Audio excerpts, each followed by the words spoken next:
انتشرت صور لمؤذن مسجد بجماعة سيدي عبد الله البشواري التابعة ترابيا لإقليم شتوكا أيتباه على الصفحات الفيسبوكية وهو يدخن الشيشة كانتشار النار في الهشيم.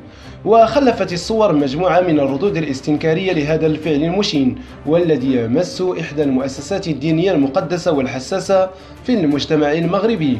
وعلاقة بالموضوع، أفادت مصادر خاصة لجريدتنا أن مندوبية وزارة الأوقاف والشؤون الإسلامية بإقليم شتوكا أيتباه وجهت فور علمها بالواقع رسالة استفسار للمؤذن حول ما نسب إليه، معتبرة ذلك ضربا صارخ لقيم وأخلاق العاملين والصاهرين على مؤسسة المسجد ككيان ديني روحي يستوجب الاحترام والتقدير والقداسة. وأكدت المندوبية في رسالتها أن القيم الدينية يجب أن يتحلى بالصفات الحميدة والأخلاق الفاضلة ويكون قدوة للناس ولمحيطه وليس من شيم هذه الأفعال الدينية، وطلبته بتفسير كتابي عما نسب إليه فور توصله بالرسالة.